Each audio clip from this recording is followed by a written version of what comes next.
On June 23rd, the Russian political landscape would forever change. Yevgeny Prigozhin, once known as Putin's chef for his lengthy relationship with Vladimir Putin, but more recently known as the owner of the Wagner Group, declared war on the Russian Ministry of Defense. This abrupt and dramatic escalation between Prigozhin and the MOD wasn't without its history though, and a deeper dive into the reasons for this declaration, that is, the true reasons, shed insight into why this mutiny happened and what may be next. We've previously discussed the origins of Yevgeny Prigozhin, as well as his relationship to Vladimir Putin. We left off on the tensions brewing between Prigozhin and Russia's military leadership, namely Minister of Defense Sergei Shoigu and Russian Chairman of the General Staff Valery Gerasimov. However, that video only covers the tensions up to January 4th, 2023, so as you can tell, there have been some developments since then that have led to this mutiny. We're going to discuss what happened during the mutiny as well as what could happen next, but first we need to go back to January and review the events that happened since then that led to this event. Those developments pick up where the last video left off, in Bakhmut. In January, Russia had already spent months attempting to take the city of Bakhmut, costing thousands of troops, and giving Prigozhin an opportunity to claim political relevance in the war. In January, the neighboring town of Soledar fell to the Russians, opening the northern flank of Bakhmut. Months would go by where fighting drew within the edges of Bakhmut from the north, applying more pressure not only on the Ukrainian defenders, but their ability to resupply. While Soledar didn't fall only to Wagner, but instead to a combination of Wagner and uniformed Russian military units, Prigozhin wasted no time to declare Soledar a Wagner victory. As fighting continued in Bakhmut, block by block, building by building, Prigozhin continued public complaints of shell hunger to the Ministry of Defense. Among his many claims were that the Russian army could lose the outside of Bakhmut at any time, and that if Wagner wasn't present, then the whole front would collapse. Nevertheless, he continued to keep Wagner engaged in Bakhmut. In April, as Russian forces began to squeeze Ukraine out of the final city blocks of Bakhmut, Prigozhin continued to escalate this rhetoric, making direct threats to Shoigu and Gerasimov, and sanctioning similar threats from other Wagner fighters who published similar videos of their own. Ultimately, Prigozhin would go on to state that Wagner could withdraw from Bakhmut, and even from Ukraine completely, and instead go back to its operations in Africa and the Middle East. This threat drew Putin into the fold, who stated Prigozhin would be a traitor if he did indeed pull Wagner from Ukraine. Finally, in May, Bakhmut fell to Russia, and Wagner was front and center everywhere except in Russian media, who notably kept Prigozhin's name out of the headlines. Around the same time, an article from the Washington Post would claim that Prigozhin had attempted to make a deal with the Ukrainian military, offering locations of Russian army positions around Bakhmut if the Ukrainians withdrew from Bakhmut proper. While he would refute these claims publicly, they would illustrate a growing chasm between Wagner and the Ministry of Defense, and particularly highlight the level that Prigozhin was willing to take this conflict. Things, however, would reach a tipping point in June, when the MOD announced that it would be absorbing private military corporations and their fighters, forcing the fighters to sign military contracts and making them part of the uniformed military.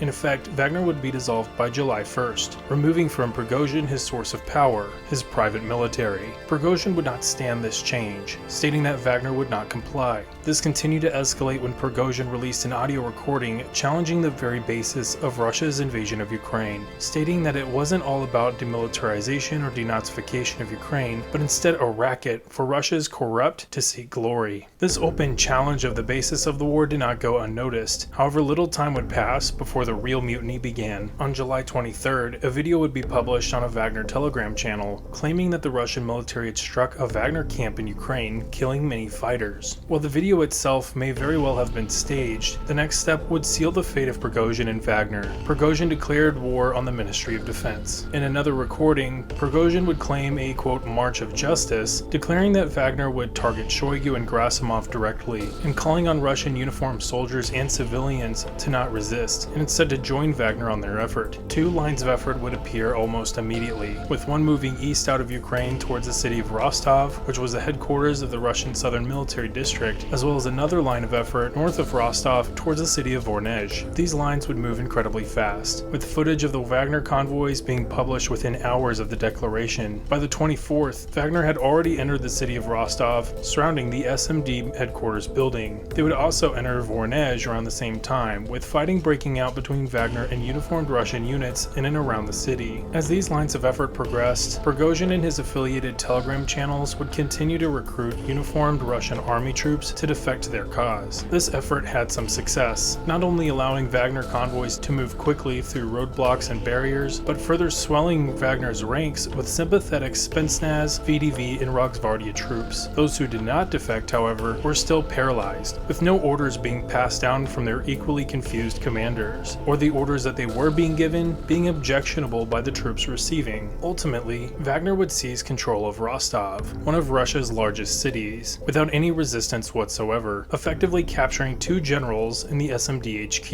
In Voronezh, the fighting involved Russian aircraft, which Wagner's air defense engaged. By the end of the mutiny, Wagner had shot down 7 helicopters, including a modern Ka-52 Alligator, as well as an IL-22 communications aircraft, killing 12 pilots in total. With these numbers though, the extent of the fighting around Voronezh is still unclear. Even with all of this, the most dramatic events would unfold around Wagner's line of effort around Voronezh, which would not only fight around the city, but would send a contingent to bypass the city itself and move towards Moscow. At a reported strength of 5,000 fighters, this line of effort was not nearly enough to contest the city of Moscow, which held a myriad of federal security services loyal to Putin, as well as additional uniformed military forces that maintain heavy equipment that could overmatch the equipment that Wagner themselves were bringing. After several hours of mutiny and complete silence from any of Russia's leadership, and with a nearing contingent of Wagner fighters to Moscow, Putin would finally make a public statement, declaring Prigozhin and Wagner as traitors, stating that they would be dealt with accordingly. This drew a response from Prigozhin, claiming that Russia would soon have another president. The spokesman for the Kremlin, Dmitry Peskov, would also announce a criminal case against Prigozhin. Whether Prigozhin wanted to face Putin directly or not, he was now officially committed. The Moscow-bound contingent of Wagner fighters continued to move at a stunning speed, managing to pass through barriers and roadblocks without resistance. All Russia's interior security services could do was put up garbage trucks on the highway and then stand and watch, as Wagner's tanks and BMPs far matched their armored trucks and machine guns. Security measures around Moscow and even St. Petersburg became increasingly desperate, with trenches around the city being hastily dug, bridges being primed for destruction or otherwise denied, and Kadyrov's Chechens being called in to help. Ramzan Kadyrov, who himself criticized the MOD for a lack of commitment to the invasion, was also no friend of Prigozhin, quickly declaring loyalty to Putin. Alongside other prominent figures like Igor Girkin and members of the Siloviki, Kadyrov deployed Chechen fighters to Moscow and to Rostov, where they were tasked with evicting Wagner from Rostov and denying Wagner entry to Moscow. With a reputation for being TikTok fighters responsible for rear area security, it was clear that Wagner, who themselves had extensive combat experience in Bakhmut and other areas, was not deterred, and they continued their march to Moscow. As Wagner drew nearer to Moscow, another concern began to surface. The Russian Air Force, the VKS, was nowhere to be seen. While they had been involved in fighting around Voronezh, losing aircraft to Wagner's air defense, some explanation in their absence to the defense of Moscow might be due to the surprise in Wagner's air defense capability, and the need to further assess what that capability was before committing more aircraft. However, there are more reasons we'll discuss momentarily. Finally, Wagner fighters made it to the outskirts of Moscow, and that's where the next surprise in this whole series of events happened. They stopped. Soon after they stopped, Prigozhin would release another audio recording stating that an agreement had been made and that Wagner would return to their bases in Ukraine immediately. This followed rumors of a Lukashenko-moderated deal between Prigozhin and Putin, allowing Wagner to remain in existence and offering Prigozhin with residency in Belarus with his criminal case dropped. And just like that, the mutiny was over. Or was it? Before diving into where we could be headed next, we first need to unpack the critical elements of this mutiny, because while things moved fast, they indeed carried a lot of weight and implications for the future of Russia. At the same time, I want to be careful to not over-exaggerate the importance of these events. This mutiny will not end the Putin regime. However, it has dealt a heavy blow to Putin's image and the image of the Russian state. That a private army loyal to one man, who himself is internationally considered to be a war criminal, can march nearly uncontested from Ukraine to Moscow within 24 hours and with sufficient combat power to at least threaten the safety and security of the Russian regime, or at least specific members of the regime, that is in fact a big deal. However, we need to understand that 5,000 troops was not going to storm the Kremlin. They likely wouldn't have even breached the edge of Moscow. Instead, this 5,000 strong force was likely more in line with a reconnaissance and force, meaning the force is strong enough to establish a presence and engage the enemy to assess the enemy's size and strength, but not strong enough to subdue or displace the enemy or take any territory. Instead, they may have been an attempt to validate the legitimacy of Prigozhin's claims to power, which itself was an attempt to convince more uniformed Russian military forces forces, as well as members of the Siloviki, to defect. Another significant element of the mutiny was the role of the VKS, or the Russian Air Force. With fighting around Voronezh claiming the highest loss rate from the VKS since the start of the invasion of Ukraine, the VKS likely withheld its firepower to further